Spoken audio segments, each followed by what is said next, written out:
अस्सलाम वालेकुम स्टूडेंट्स, मैं मनव्वर हुसैन एक बार फिर से आप लोगों के सामने जैक 2023 उर्दू सब्जेक्ट का सब्जेक्टिव क्वेश्चंस आंसर लेकर के हाजिर हूँ।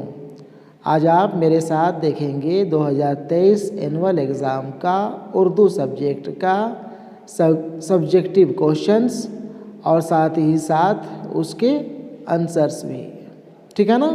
क्वेश्चन आंसर देखने के पहले हम लोग यहाँ पे एक बार फिर से देख लें।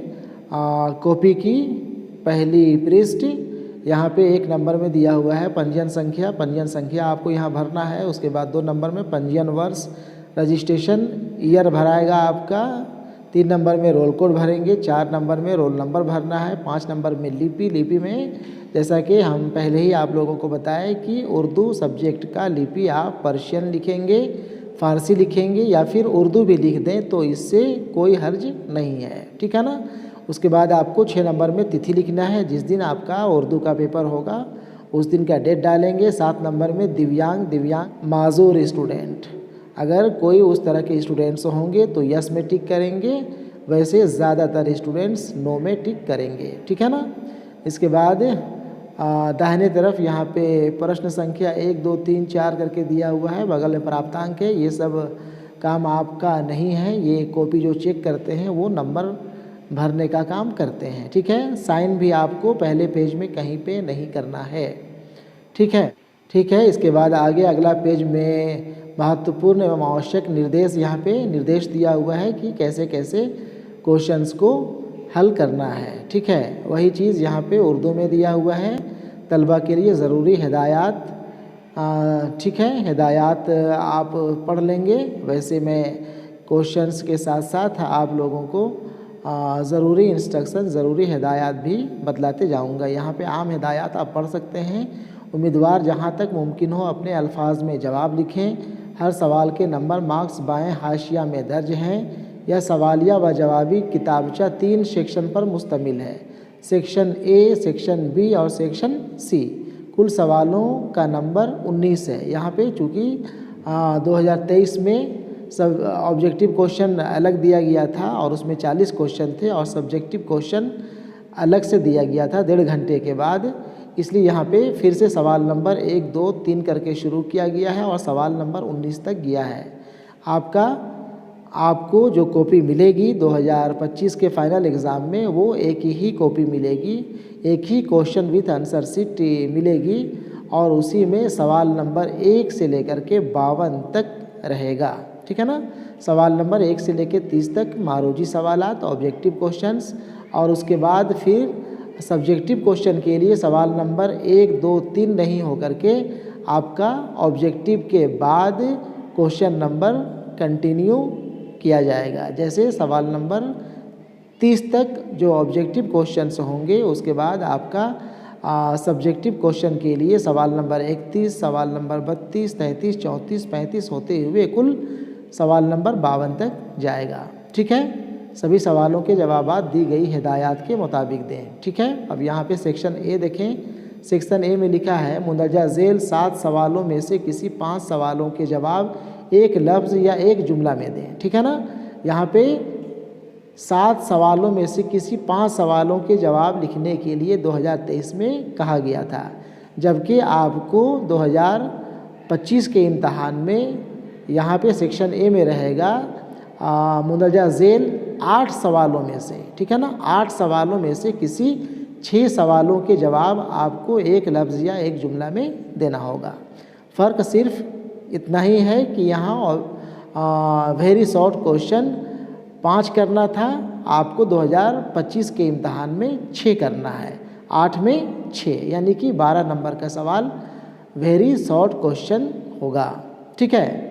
अब यहाँ पे सवाल देखा जाए। सवाल 1 है उस्ताद मंगू कौन था और उसको दुनिया की खबरें कहाँ से मिलती थीं। ठीक है ना। इसका जवाब देखें कैसे लिखा गया है। उस्ताद मंगू एक कोचवान था और उसे दुनिया की खबरें उसके तांगे में बैठने वाले सवारियों से मिला करती थी। ठीक है ना। जगह काफ़ी दिया हुआ है, जगह भरने की ज़रूरत नहीं है। जवाब जितना में हो जाए उतना ही में बात लिख के ख़त्म कर देना है। ठीक है। सवाल नंबर 2, कैलाश ने रजनी को रुखसत करते वक्त कितने रुपये दिए थे? सही जवाब हो जाएगा 2 रुपये। आप 2 रुपया भी डायरेक्ट लिख दें तो आपको पूरे 2 नंबर मिल जाएंगे। वैसे आप अगर पूरे जुमले में इसका जवाब लिखना चाहें तो लिख सकते हैं, कैलाश रजनी को रुखसत करते वक्त 2 रुपये दिए थे। ठीक है ना? ठीक है, आगे बढ़ा जाए। सवाल नंबर 3। सवाल नंबर 3 है, सर सैयद को किसने पाला था? उसने मरते वक्त क्या कहा था? जवाब देखें, सर सैयद को मिसमाता माँ बीबी ने पाला था। ठीक है, उसने मरते वक्त कहा था कि मेरा तमाम जेवर सर सैयद का है। ठीक है, तो ठीक है। इसके बाद सवाल नंबर 4। सवाल नंबर 4 है, ड्रामा किस ज़बान का लफ्ज़ है? एक ड्रामा निगार का नाम बताएं। जवाब हो जाएगा, ड्रामा यूनानी ज़बान का लफ्ज़ है और ड्रामा निगार के नाम है मोहम्मद मोजीब। ठीक है ना? इस तरह से 2 जुमले में आपका 2 नंबर का जवाब कंप्लीट हो जाता है। सवाल नंबर 5, गांधी जी ने सच्ची दोस्ती को किसका नाम दिया है? जवाब देखें, गांधी जी ने सच्ची दोस्ती को रूहानी इत्तिहाद का नाम दिया है। ठीक है? ठीक है, आगे देखें। सवाल नंबर 6, तरक्की याफ्ता मुल्कों में औरतों के साथ कैसा सलूक किया जाता है? जवाब देखें, तरक्की याफ्ता मुल्कों में औरतों को मर्दों के बराबर हक हासिल है। उनके साथ बराबरी का बर्ताव किया जाता है। उन्हें हर तरह की आज़ादी हासिल हुआ करती है। ठीक है? ठीक है, सवाल नंबर 7। सवाल नंबर 7 है, 2 फरलांग लंबी सड़क किस अफसाना निगार का अफसाना है? यहाँ पे जवाब आप सिर्फ कृष्णचंद लिख देंगे तब भी आपको 2 नंबर मिल जाएगा। और वैसे अगर पूरे जुमले में इसका जवाब लिखना हो तो आप लिखेंगे 2 फरलांग लंबी सड़क कृष्णचंद का अफसाना है। ठीक है? ठीक है, यही 7 सवाल आपको वेरी शॉर्ट क्वेश्चन थे, जिसमें से किसी 5 का ही जवाब आपको देना था, लेकिन यहाँ पे मैं 7 सवाल का जवाब लिख दिया। ठीक है, आप 2025 के इम्तहान में किसी 6 सवाल का जवाब लिखेंगे। ठीक है, इसके बाद सेक्शन बी, यहाँ पे मुंदरजा झेल 7 सवालों में से किसी 5 सवालों के जवाब लगभग 50 लफ्ज़ों में दें। ठीक है, फिर से उसी तरह जैसे सेक्शन ए में था, यहाँ भी कहा गया है कि 7 सवालों में से किसी 5 सवालों के जवाब देना है। और आपको 2025 के इम्तहान में यहाँ पे रहेगा मुंदरजा झेल 8 सवालों में से किसी 6 सवालों के जवाब लगभग 50 लफ्ज़ों में दें। सेक्शन बी से भी आपको किसी 6 सवालों का जवाब करना पड़ेगा। हर एक सवाल की कीमत 3-3 होगी। ठीक है, यानी कि 3 गुना 6 हो जाएगा। 18 नंबर का सवाल सेक्शन बी से होगा, जिसका जवाब आपको लगभग 50 लफ्ज़ों में या 4-5 जुमलों में देना पड़ेगा। ठीक है, सवाल देखा जाए। सवाल नंबर 8। सवाल नंबर 8 है, सर सैयद अहमद खां के नाना के यहाँ दस्तरखान के आदाब क्या थे? जवाब देखें, सर सैयद के नाना के यहाँ एक चौड़ा चकला दस्तरखान बिछता था। बेटे बेटियाँ, पोते पोतियाँ, नवासे नवासियाँ और बेटों की बीवियाँ सब उनके साथ खाते थे। तमाम बच्चे बहुत अदब और सफाई के साथ उनके साथ खाना खाते थे। ठीक है ना? जो एक बेहतर आदाब हो सकते हैं खाना खाने के, वो बेहतर आदाब सर सैयद अहमद खान के नाना के यहाँ थे। आप भी अपने समझ से इसका जवाब लिख सकते हैं। सवाल नंबर 9, गर्मी और देहाती बाज़ार की मंजर कशी शायर ने किस तरह की है?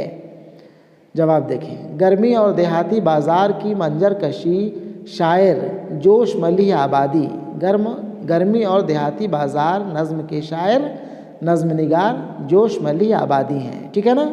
जोश मलिह आबादी ने बड़े मुअस्सिर अंदाज में की है। गर्मी का मौसम और उस पर देहात का बाज़ार, एक तरफ आग बरसती शुआएं, तुंद शोले, सुर्ख ज़र्रे, गर्म झोंके हैं, तो दूसरी तरफ शोरो हलचल गलगला है। जोश ने देहाती बाज़ार और गर्मी का पूरा जीता जागता मंजर पेश किया है।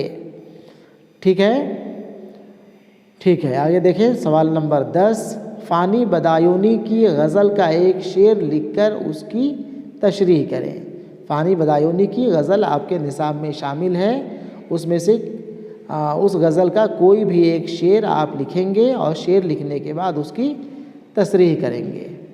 यहाँ पे शेर देखिए, शेर यहाँ पे हम लिखे हुए हैं, दुनिया मेरी बला जाने महंगी है या सस्ती है, मौत मिले तो मुफ्त ना लूँ, हस्ती की क्या हस्ती है। तशरीह देखें, मुंदरजा बाला शेर, बाला मतलब ऊपर दिया हुआ शेर, मुंदरजा बाला शेर में शायर फ़ानी बदायूनी अपनी लाताल्लुकी का इजहार करते हुए कहते हैं कि मुझे दुनिया से कोई वास्ता नहीं, खा वो महंगी हो या सस्ती हो। शायर ज़िंदगी को इतना गैर अहम समझते हैं कि उसे मुफ्त लेने को भी तैयार नहीं है। ज़िंदगी की कोई हैसियत उनके नज़दीक नहीं है, मौत मिले तो मुफ्त ना लूँ, हस्ती की क्या हस्ती है।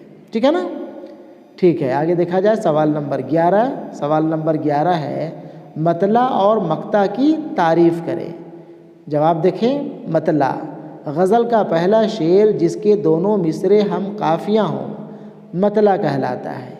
गज़ल में एक से ज़्यादा भी मतले हो सकते हैं। ठीक है ना, आप सिंपली याद रखेंगे, गज़ल का पहला शेर मतला कहलाता है और पूरी बात याद कर लें तो बेहतर है।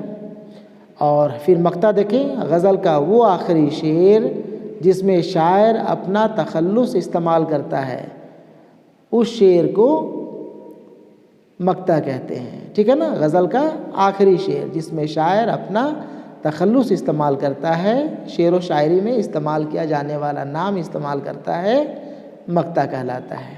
ठीक है, आगे देखा जाए सवाल नंबर 12। सवाल नंबर 12 है, फ़ारसी के मेल से उर्दू को क्या फ़ायदा हुआ। जवाब हो जाएगा, फ़ारसी के मेल से उर्दू लुग़त में बेबहा इजाफ़ा हुआ है। अगर उर्दू में फ़ारसी उन्सुर शरीक ना होता तो वो कभी इल्मो अदब के कूचे से आशना ना होती, और इस वक्त जो उर्दू में इजहार ख़याल के नए ढंग पैदा हो गए हैं वो उनसे महरूम रहती। ठीक है ना, तो फ़ारसी के मेल से उर्दू को फ़ायदा ही हुआ है। ठीक है, आगे देखा जाए सवाल नंबर 13। सवाल नंबर 13 है, राम सहाय मल और उसकी बीवी भागवती के ख़यालात में क्या फ़र्क था। जवाब, राम सहाय मल और उसकी बीवी भागवती के ख़यालात में कई फ़र्क था। सबसे अहम फ़र्क तो यह कि राम सहाय मल अपनी जान व माल को हर हाल में बचाना चाहता है, वो अंग्रेज़ों का पिट्ठू भी है, जबकि उसकी बीवी भागवती वतन परस्त है और वो मुल्क की आज़ादी की ख्वाहिशमंद है। ठीक है ना, ठीक है, आगे देखें सवाल नंबर 14। सवाल नंबर 14 है, औरत का दिल मोहब्बत का समंदर होता है, मुसन्निफ़ ने यह बात क्यों कही है। ठीक है ना, अफसाना भोला सिया सवाल है। जवाब देखा जाए, जवाब हो जाएगा, औरत का दिल मोहब्बत का समंदर होता है, मुसन्निफ़ ने यह बात इसलिए कही है कि माया जो कि एक औरत है वो अपने बेटे भोला के साथ साथ अपने ससुर का भी ख्याल पूरे ईमानदारी के साथ करती है। एक औरत ही है जो अपने माँ बाप, भाई बहन, शौहर और अपने ससुराल वालों का पूरा ख्याल रखती है, उनसे प्यार करती है और इस सब के बावजूद उसका प्यार किसी से कम नहीं होता। ठीक है, इसीलिए मुसन्निफ़ ने औरत का दिल मोहब्बत का समंदर होता है कहा था। ठीक है, इस तरह से सवाल नंबर 14 तक आपका कंप्लीट हुआ। आगे देखा जाए सेक्शन सी।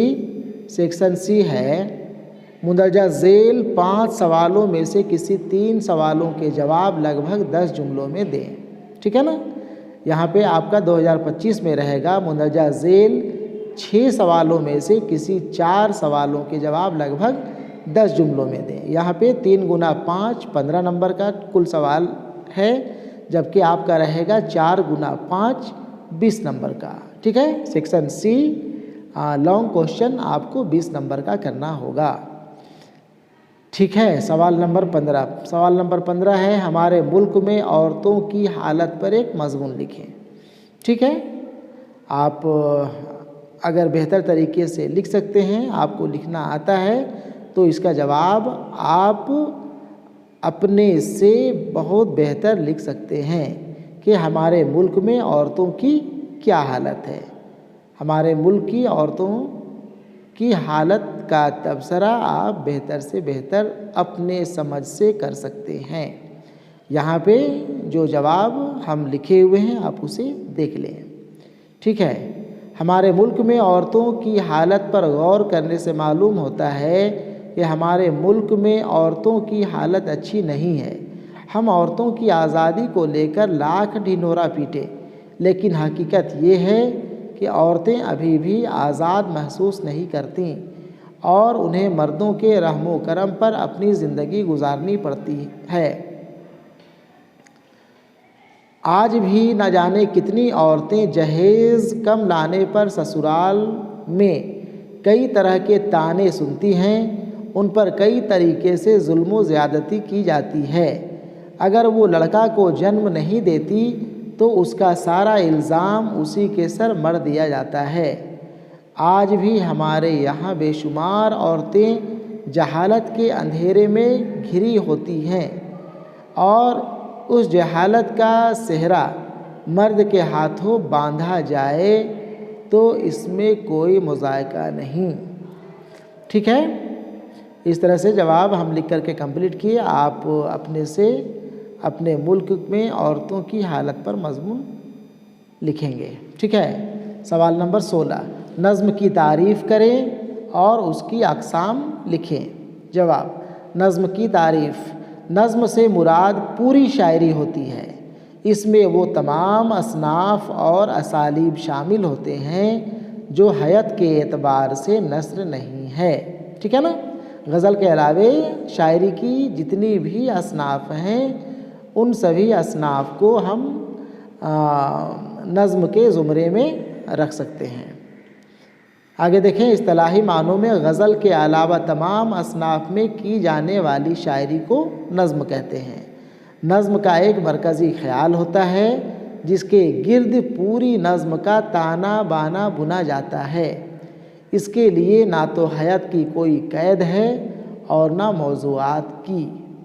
ठीक है ना, नज़्म के अक़साम हैं पाबंद नज़्म, नज़्म मुअर्रा या नज़्म आरी, आज़ाद नज़्म और नसरी नज़्म। इन दिनों इन्हीं नज़्मों की हयत का चलन आम है। ठीक है, आगे देखा जाए सवाल नंबर 17। सवाल नंबर 17 है, मिर्ज़ा मोहम्मद रफ़ी सौदा की गज़ल का कोई शेर लिखकर उसकी तशरीह करें।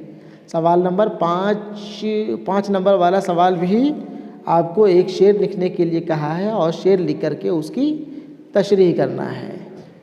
सौदा की गज़ल का शेर देखें, गुज़र मेरा तेरे कूचे से यूं हुआ है ज़ालिम कि जैसे रेत से पानी की धार गुज़रे है। ठीक है ना, शेर ध्यान से आप पढ़ेंगे उसका मानी समझ जाएंगे और जो आप समझेंगे उसे आपको तशरीह में लिख देना है। ठीक है, तशरीह यहाँ पे देखें, मुदर्जा बाला शेर में शायर अपने महबूब से कह रहा है कि मेरे महबूब, हम तेरी रुसवाई के खौफ की वजह से तेरे कूचे से बिल्कुल ऐसे ही गुज़रते हैं जिस तरह रेत से पानी की धार गुज़र जाता है। बात समझ गए?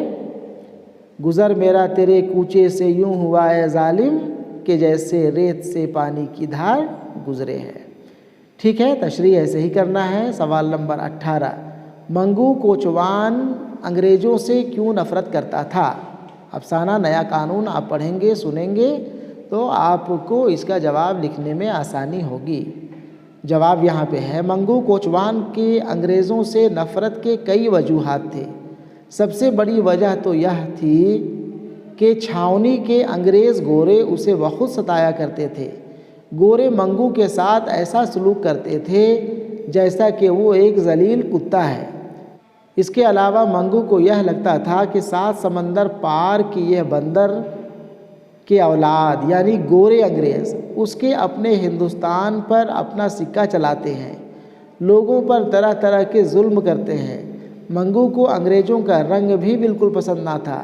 वो जब भी किसी अंग्रेज़ गोरे को देखता तो उसे मतली सी आने लगती थी। ठीक है, आगे बढ़ें। सवाल नंबर 19, सन्नत तलमीह किसे कहते हैं? मिसाल से वाज़िह करें। सन्नत तलमीह, जवाब देखें। सन्नत तलमीह कलाम में यानी कि शेर में, अशार में, कलाम में किसी तारीख़ी, नीम तारीख़ी या किसी मजहबी वाक़या या रिवायात की तरफ इशारा करना सन्नत तलमीह कहलाता है। ठीक है, इसे रट लेना है, याद कर लेना है। कलाम में किसी तारीख़ी, नीम तारीख़ी या किसी मजहबी वाक़या या रिवायात की तरफ इशारा करना सन्नत तलमीह कहलाता है। जैसे इब्ने मरियम हुआ करे कोई, मेरे दुख की दवा करे कोई। ठीक है, इस तरह से आपका सवाल नंबर 19 भी मुकम्मल होता है। बस इतना ही सवालात आपके थे। 2025 के इम्तहान में इससे इम्तहान से फ़र्क यह होगा कि यहाँ 2025 में आपको 2 पार्ट में सवाल नहीं मिलेंगे, बल्कि एक ही क्वेश्चन विथ आंसर शीट मिलेगा, जिसमें आपको ऑब्जेक्टिव क्वेश्चन 1 से लेकर 30 तक करना है, लिखना है, और फिर 31 से लेकर के 52 तक जो भी सवालात होंगे और जितना जितना जवाब लिखने के लिए कहा जाएगा आप उसे भी लिख डालेंगे। ठीक है, अच्छा नंबर लाने का तरीका, टिप्स हमारा यही होगा कि आप किसी भी कीमत में, किसी भी हाल में सवाल नहीं छोड़ेंगे। हर हाल में सवाल का जवाब, जो यहाँ पे खाली जगहें दी गई थी, खाली जगह दी हुई होती है, वहाँ पे ज़रूर से ज़रूर कुछ ना कुछ लिखेंगे। आपको जवाब अगर 100 लफ्ज़ों में देना है, 10 जुमलों में देना है, आप 2 ही जुमला 3 जुमला में जवाब दे सकते हैं, लिख सकते हैं। ठीक है ना, आपको वहाँ नंबर दिया जाएगा, आपको नंबर मिलेगा। ठीक है, इस तरह से मारूजी सवालात के साथ साथ आप लोगों को मौजूई सवालात, सब्जेक्टिव क्वेश्चंस भी दिखाए गए, और सिर्फ क्वेश्चन ही नहीं बल्कि मेरे ज़रिए, मेरे हाथों से लिखे गए जवाबात भी आपको दिखला दिया गया। ठीक है, इंशाअल्लाह आने वाले दिनों में फिर से मिलते हैं। तब तक के लिए अल्लाह हाफ़िज़।